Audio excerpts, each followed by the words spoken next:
สภาประชาชนนครหลวงจันทร์เห็นดีรับฮ้องเอาการสร้างตั้งตาเสงทดลองอยู่ที่เมืองไซธานีนครหลวงจันทร์ซึ่งที่ผ่านมาการทาบทามคำคิดคำเห็นของประชาชนและก็องค์การจัดตั้งภาครัฐก็แมนเห็นดีให้การสนับสนุนซึ่งตาเสงแมนมีชื่อว่าตาแสงสร้างมีใสกองประชุมสมัยวิสามัญเถื่อที่1ของสภาประชาชนนครหลวงจันทร์สุดที่2ได้เปิดขึ้นในวันที่22พฤษภาคมนี้โดยการยกเอาปัญหาเกี่ยวกับการสั่งตั้งตาแสงทดลองอยู่เมืองไซธานีนครหลวงจันทร์มาพิจารณาประกอบคำคิดคำเห็นร่วมกันและลงคะแนนเสียงรับรองเพื่อแน่ใจรับประกันในการสร้างตั้งตาแสงในครั้งนี้สามารถนำไปจัดตั้งปฏิบัติได้อย่างเป็นรูปธรรมที่แท้จริงและเกิดดอกออกผลโดยการเป็นประธานของท่านนางลำพ้อยศรีอัคคจันทร์รองประธานสภาประชาชนนครหลวงจันทร์ท่านบุญธรรมพุทธบงษา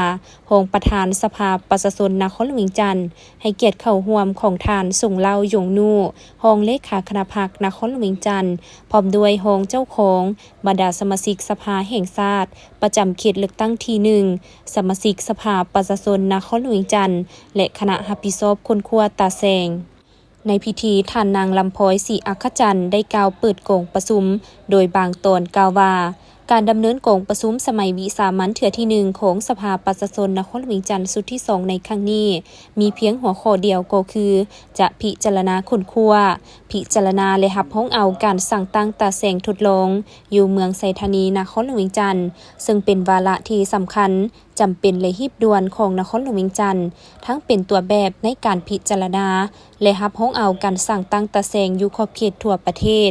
ฉะนั้นเพื่อเฮ็ดให้การพิจารณาบรรดาเนื้อในต่างๆให้มีคุณภาพประสิทธิผลและบรรลุตามแผนการที่วางไว้ในนามประธานกองประชุมข้าพเจ้าเรียกร้องมายังบรรดาท่านสมาชิกสภาแห่งชาติประจำเขตเลือกตั้งที่1และบรรดาสมาชิกสภาประชาชนนครหลวงจันทร์จงได้ยกสูงความรับผิดชอบหน้าที่การเมืองสุมทุกสติปัญญาความรู้ความสามารถของตนเข้าในการค้นคว้าพิจารณา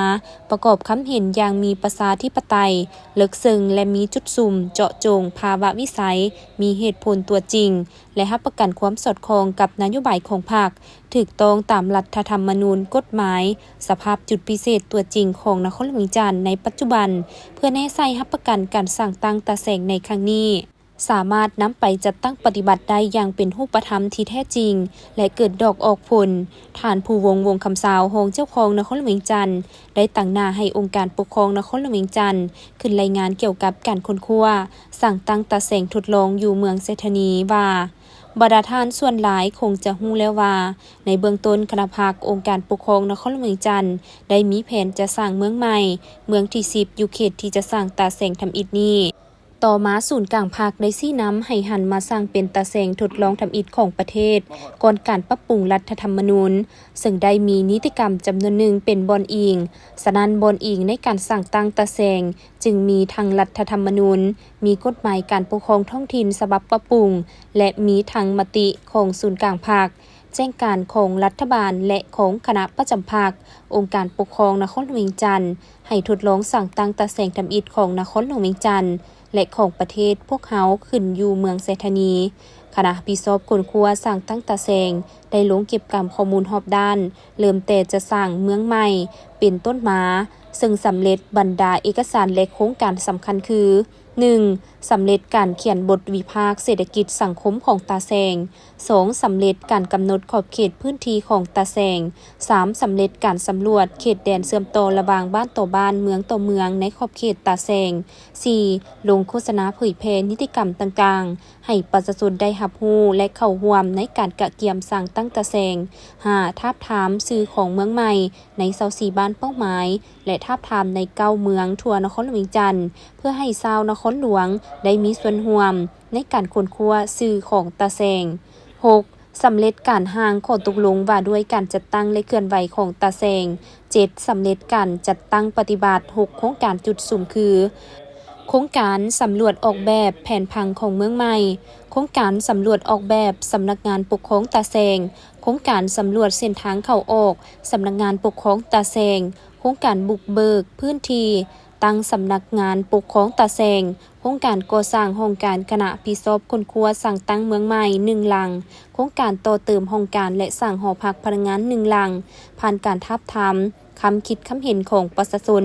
องค์การจัดตั้งภาครัฐของ24บ้านซึ่งส่วนใหญ่หลายกว่า90ส่วนห้อยแม่นเห็นดีให้การสนับสนุนในการสร้างตั้งตาแสงยุเขตดังกล่าว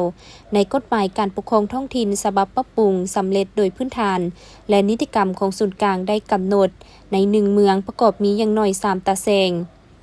หลายสุดบ่ให้กาย5ตาแสงและตาแสง1กวมเอาแต่6หา24บ้านสนั้นเมืองไซธานีซึ่งมี104บ้านเมื่อแบ่งเป็น5ตาแสงก็จะถึกตาแสง1 20หา24บ้านจึงกำหนดเอา23บ้านของ4กลุ่มบ้านเขตฝากน้ำเงิมออกไปเป็นตาแสง1เห็นว่าถูกต้องสอดคล้องกับนิติกรรมและถูกต้องกับสภาพความเป็นจริงจุดที่ตั้งของตาแสงตั้งอยู่ฝากเงิมเบื้องทิศตะวันออกเฉียงเหนือของนครเวียงจันทน์ห่างจากใจกลางนครหลวง70กิโลเมตรห่างจากห้องว่าการเมืองไซธานี55กิโลเมตรห่างจากเมืองปากเงิม31กิโลเมตรห่างจากเมืองทุลคมแขวงเวียงจันทน์35กิโลเมตรตาแสงมีเนื้อที่ทั้งหมด358กิโลเมตรหรือ 35.8 เฮกตาร์ประกอบมี23บ้านซึ่งแมนบรรดาบ้านเป้าหมายที่จะสร้างตั้งเมืองใหม่ในเมื่อก่อนชื่อของตาแสงเอิ้นว่าตาแสงสร้างมีไซ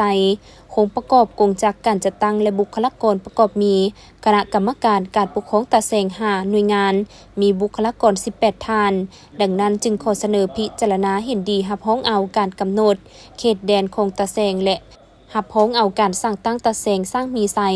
จากนั้นกงประชุมประธานตลอดฮอดสมาชิกสภาแห่งชาติและสมาชิกสภาประชาชนนครหลวงเวียงจันทน์ก็ได้จดจิมประกอบคำคิดคำเห็นและทางภาคส่วนรับผิดชอบก็ได้ชี้แจงต่อคำซักถามและในตอนท้ายของประชุมก็ได้ลงคะแนนเสียงรับเอาการสั่งตั้งตาแสงทดลองอยู่เมืองไซธานีนครหลวงเวียงจันทน์ด้วยคะแนนเสียงเห็นดีเป็นเอกภาพ